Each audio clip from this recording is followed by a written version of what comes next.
Salam əziz şagirdlər və kanalımızın dəyərli izləyiciləri. Bugün OTK Sınaq Mərkəzinin 8-ci və 9-cu siniflər üçün keçirdiyi sınağın 8-ci siniflər üçün olan testlərinə baxırıq. Nəzərinizə çatdırmaq istəyirəm ki, bizim 8-ci və 9-cu siniflər üçün sınaq qruplarımız başlayar. Ayda 20 manat ödəməklə həftədə 3 sınaq işləyə biləcəksiniz. Sınaqlarımız yanvarın 20-sindən başlayır. Bunun üçün 070 535 35 55 nömrəsinə yazaraq qeydiyyatdan keçə bilərsiniz. Gəlin vaxt itirmədən suallarımızla davam edək. Birinci sualda deyir ki, hər iki fikrin aid olduğu nümunəni müəyyən edin. Vergül işarəsinin qoyulmasında qüsur yoxdur. Vergül işarəsi şəxs əvəzliyinin tələbi ilə qoyulub. O bu əvəzliklərdən sonra vergül nə zaman qoyular? O zaman qoyular ki, hansı sualına cavab verilməsin, kim sualına cavab versin və kim sualına da cavab verəndə özündən sonra köməkçi nitqçəsi əvəzlik və feil gəlməsin. Bu mücərrəd bir fikirdir. Hansı bu? Çıxdıq. Hansı sualına cavab verilənləri çıxırıq. Bu mənim yazdığım məktubdur. Hansı? O şübhəsiz öz işini özündən sonra köməkçi nitqçəsi gəlib və şübhəsizdən sonra və əvvəl işlənən vergüllər köməkçi nitqçəsinin vergülləridir. Yəni o bu əvəzliklərin vergülü deyil. O axı bugünkü debatda çox əsaslı fikirlər söylədi. Bu da eyni ilə C variantında olduğu kimidir. O insanlarla ünsiyyətdə çətinlik çəkir. Kim? O. Deməli, həm kim sualına cavab verdi, həm də özündən sonra əvəzlik, köməkçi nitqçəsi və feil işləmədi. Düzgün cavabımız Y variantı. Yerlik halda olan ismin işləndiyi nümunəni müəyyən edin. Cahilin sözü, deməli burada isim işlənməyib. Sənin ayaqqabıların isim işlənməyib. Aytən səni gözləyəcək vaxtında gəl, burada heç yoxdur. Təzyiq yüksələrkən limon suyu, limonun suyu, bəli burada isimdir. Yerlik halda olan isimdir. Beşincilərin uğuru burada da saydı. Yerlik halda olan söz deməli isim deyil. Düzgün cavabımız D variantı. Hansı nümunədə zərf işlənməmişdir? Gözüm yolda, könlüm səsdən. Deyil, necə gözüm dağılır. Düzgün cavabımız elə A variantıdır. Burada zərf yoxdur. Digər variantlarda zərfləri tapaq. Çox gəzmişəm zərfdir. Qoşa gedək zərfdir. Səhər zərfdir. Çoxdan səngisə də zərfdir. Dördüncü sual. Hansı cümlədə şəxssiz növdə olan feil işlənib? Şəxssiz növdə olan feildə mübtədəsi olmur. Gəlin baxaq. Qapı açıldı. Mübtədə var. Nə? Deməli, çox çalışıb nəhayət yükü gətirə bildim. Yəni mən. Çöllər, çəmənlər gül çiçəklə bəzənmişdir. Nə? Çöllər, çəmənlər. Sənədlərə baxıldı və lazım qeydlər aparıldı. Nəyə? Sənədlərə. Deməli, düzgün cavabımız D variantıdır. Baxıldı şəkilçimizdir. Kim tərəfindən olduğu da bizə məlum deyil. Y variantında deyir, uşaqlar bayırda oynayır. Kim? Deməli, uşaqlar. Düzgün cavabımız D variantı. 5-ci sual. Keyfiyyət bildirən sifət çoxaltma dərəcəsindədir. Sənin təklifin çox əhəmiyyətlidir. Elə düzgün cavabımız A variantıdır. Digər variantlara baxaq. O dəlisov. Dəlisov çoxaltma dərəcəsi deyil, azaltma dərəcəsidir. Zərzibalı paltarlar burada yoxdur. Çox adam bu həqiqətdən xəbərsizdir. Çox adam sifət deyil. O bizdən çox irəlidədir. Burada da yoxdur. Düzgün cavabımız A variantı. 6-cı sual. Təsirlənməyən feilin işlənmədiyi nümunəni müəyyən edin. El atan, xalqı üçün yaşamaq, qazandığın darı, qazandığın, qanan ilə qanan, evdə bişməyib, qonşudan gəlməyib. Bəli, düzgün cavabımız Y variantıdır. Burada mamə məsələ şəkilçisi deyil. Nümunə əsasında yanlış fikri müəyyən edin. Araz, can araz, mən sənə qurban araz, zaman məni yandırır, sən dalış, yan araz. Yalnız qrammatik mənası olan sözlər işlənib. Yəni, yalnız qrammatik mənası sözlər deyil, köməkçi nitqçə işlənib. Bəli, işlənib, araz da. B variantında deyir ki, sözün məcazi mənasından istifadə olunub. Zaman məni yandırırdı. Bəli, məcazi mənadır. C variantı bir-birlə sinonimdən sözlər işlənib.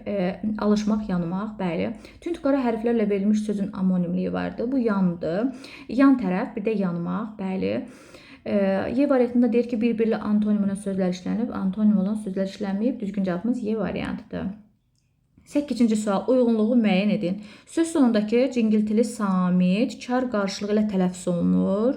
Bu fənd sözüdür. Fənd D tıya keçir. Bir deməli D variantı. Dodaqlanan saitin işləndiyi sözdür. Texnologiya. 2B. 3-də deyir ki, saitlərdən birinin uzun tələffüz olunduğu sözdür. Bu da əlavədir. Əlavə. Deməli 1D, 2B, 3A.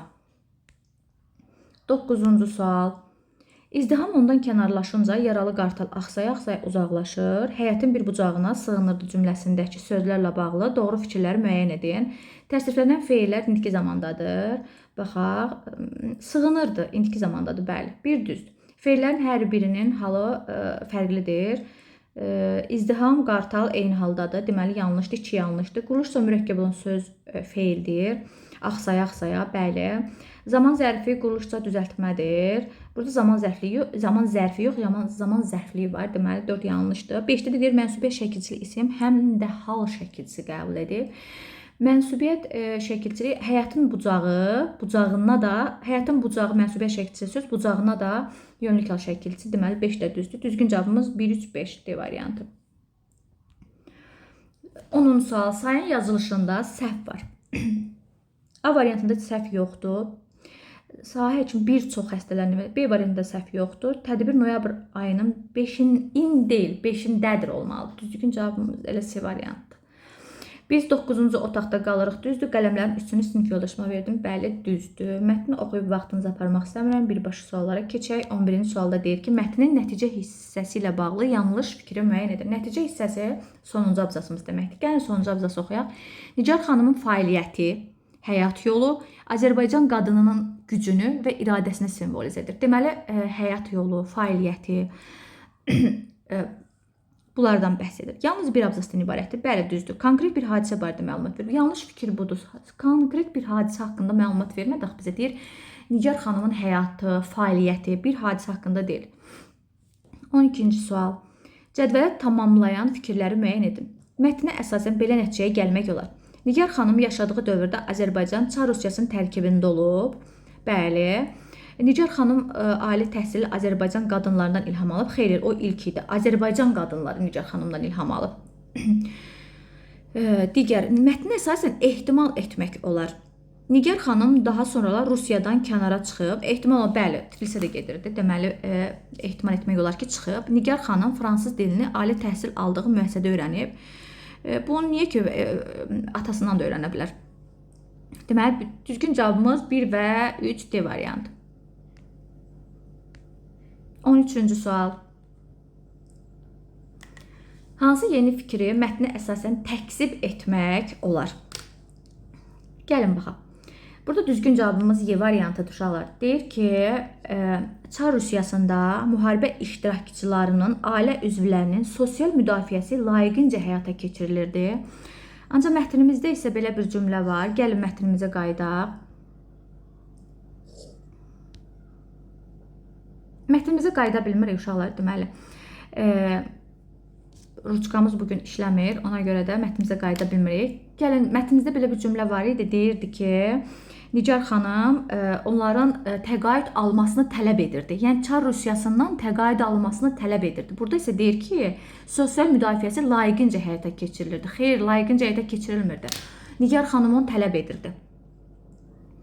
Kontekstə görə tünd qara hərflərlə verilmiş ifadələrə aid hansı əvəzlənmə uyğun deyil? Gülümsəyərək, pıqqıldayaraq deyil, uyğun deyil, D variantıdır. Birinci Dünya müharibəsi dövründə Nigar xanımın həm rəhbər vəzifəni icra etməsi, həm də xəstələrə hospitalda şəxsi qulluq göstərməsi onun hansı xüsusiyyətinin göstəricisidir? Deməli, ictimai şöhrətə can atmaq yanlışdır. Millətsevərlik, vətənpərvərlik, bəli, millətini sevirdi, vətənpərvərdi, onun üçün eləyirdi. Qərəzsizlik, tələbkarlıq, şöhrətpərəstlik deyil, liderlik deyil. Deməli, CDG variantları o sözü görə çıxır. Mətnin 16-cı sual. Mətnin başlığındakı nöqtələrin yerinə yazmaq olmaz. Qırmızı Xaç Cəmiyyətinin rəhbərliyi, bəli, orada fəaliyyət göstərmişdi, olar. C variantında deyir ki, vətənsevər xanım olar, xeyriyyətçi xanım olar, ilk ali təhsil Azərbaycan qadını əlbəttə olar. B variantı uyğun deyil, universitet professoru deyil. 17-ci sual. Mətnlə bağlı yanlış fikri müəyyən edin. Burada düzgün cavabımız D variantı. Nigar xanım qadın azadlığı uğrunda fəaliyyətini yalnız Azərbaycanda etməyib. O Tiflisdə də bunlar davam etdirirdi. 18-ci sual. Mətndə bəhs olunan dövrün xüsusiyyətlərinə aid edilə bilməz. Xeyriyyətçilik ənənəsi yaşadılırdı. Elə Nigar xanım timsalında bunu görə bilirik. Qadınların təhsil alması ənənəvi deyildi. Yanlış fikirdir. Müharibə insanlar həyatına ciddi təşkil göstərmişdi. Maarifçilik ənənələrini güclənməkdə idi. Qadınların ictimai fəaliyyəti qadağan deyil idi. Yanlış fikri budur. Çünki elə Nigar xanım özü ictimai fəaliyyətlə məşğul idi də. Yəni B variantı aid edilə bilməz. 19-cu sualda mətndə nöqtələrin yerinə uyğun ifadə yazmaqla cümləni tamamlayın. Nöqtələrin yerinə yazılır ki, ailəsi bunu yüksək qiymətləndirirdi, ailəsi buna dəyər verirdi. Bu tip cümlələri yaza bilərsiniz. Mətnə əsasən doğru fikri müəyyən edin, seçiminizi əsaslandırın. Nigar xanımın fəaliyyət göstərdiyi dövrdə bu milli problem vardı. Azərbaycan dilinin yad təsirlərə məruz qalması. Bu hissəni götürürük, bu fikri seçirik. Çünki orada deyir axı dil problemini ortaya qoyur və ərəb və fars dillərinin yazılmasından daha çox öz dilimizdə yazılmasını tələb eləyirdi. Ona görə də A variantını götürsəz daha uyğun olar. Növbəti mətnimizə keçək. 21-ci sual. Cüt qara hərflərlə verilmiş söz hansı cümlədə mətndəki mənadadır? Üzmək deyir, qayıqla üzmək, yəni həqiqi mənada işlənib.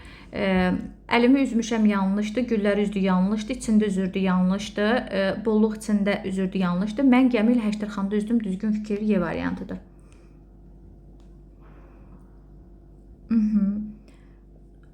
Deyir ki, 22-ci sualda mətn əsasında bunları ehtimal etmək olar. Ehtimal etmək olar. Kimsə qayığı sahildə bağlamaq unutmuşdu. Bəli, onlar ehtimal etmək unudub ki, yəqin gəlib qayığa dəyibdir. Bir düzgündür. Qayığı idarə edən adam suya dalmışdı, yəni suyun altına girmişdi. Bu da ehtimal etmək olar da, yəni ona görə qayıq boş qalmışdı. Güclü dalğalar vardı, yanlışdı, çünki deyir sakit idi. Qayığı kimsə məqsədli şəkildə digərinə vurmuşdu. Məqsədli şəkildə deyil, ona görə səhvini başa düşür elə. Qayıq boş deyildi, içərisində kimsə var idi. Əslində əksinə deyir ki, qayıq boş idi, içərisində heç kəs yox idi. Düzgün cavabımız 1 və 2. 23. Altından xətt çəkilmiş cümlədə fikirdən bu nəticəyə çıxarmaq olar. Altından xətt çəkilmiş sözümüz bu qayıq da boşdur sözüdür. Gəlin baxaq, qarşımızdakı bu qayıq da boşdur sözüdür. Qarşımızdakı günahkar bəzən sadəcə həyatın təsadüfüdür. Ola bilər. Bizə qəzəb gətirən pis insanların niyyətidir. Bizi incidən söz və ya davranışın arxasında bəzən şüurlu niyyət olmaya bilər. Qəzəbliyikən başqalarına yaxşılıq etmək mümkün deyil. Bu mətnimizə əlaqələnmir. İçi boş insanlarla ünsiyyət qurmaq lazım deyil. Bu da mətnimizə əlaqələnmir. Qarşımızdakı günahkar bəzən sadəcə həyatın təsadüfüdür. Bir də bizi incidən söz və ya davranışın arxasında bəzən şüurlu niyyət olmaya bilər. Düzgün cavabımız B variantı. Çünki əsl cavab oradadır, öz içimizdədir cümləsi mətndə hansı işarənin yerinə uyğun gəlir? Düzgün cavabımız Y variantıdır. Gəlin oxuyaq. Sonra gözlərimi yumub yenidən diqqətimi içimə yönəldirdim. Çünki əsl cavab oradadır, öz içimizdədir. 25-ci sual. 25-ci sualımız deməli düzgün düşmüyor. Burada səssiz üzürdü sözüdür. Səssiz üzürdü sözüdür. 26-cı sual. Mətndən belə nəticə çıxarmaq olar. Belə nəticə çıxarmaq olar. Düzgün cavabımız C variantıdır. Daxili sakitlik xarici mühitin tam sakit olması ilə mümkündür. Düzgün cavabımız C variantıdır. 27-ci sual. Mətnin planının düzgün ardıcıllığını müəyyən edin. Düzgün ardıcıllıq. Dincəlmək və düşünmək, o dincəlir və düşünürdü. Sonra meditasiya 4. Sonra qəfil toqquşma baş verir və boş qayıq ona dərs verir. Düzgün cavabımız C variantıdır. Üzərində rəqəm yazılmış hansı söz məcazi mənadadır? Üzərində rəqəm yazılmış 5-ci sözümüzdür. Məcazi mənada. Uşaqlar mətnə qayıda bilmirəm, ona görə sizə göstərə bilmirəm. 5-ci sual oxusaz görəsiz ki, məcazi mənalı sözümüz odur. 29-cu sualda deyir ki, mətnə nəql edən şəxsə aid iki fərqli xarakterik xüsusiyyət yazın. Nəql edən şəxs haqqında xarakterik xüsusiyyətlərimiz əsəbi idi, səbirsiz idi. Bu tip sözlər yazsaz düzgün götürüləcək. Cədvəli tamamlayan fikirlər yazın. Mətndəki əsas problem onun səbirsiz olması, əsəbi olmasıdır. Problem mətndə təklif edilən həll yolu. Təklif edilən həll yolu odur ki, insanın daxili aləminə səyahət etməsi, özü ilə baş-başa qalıb problemin əsl səbəbin, həllin deyək, orada axtarmasıdır.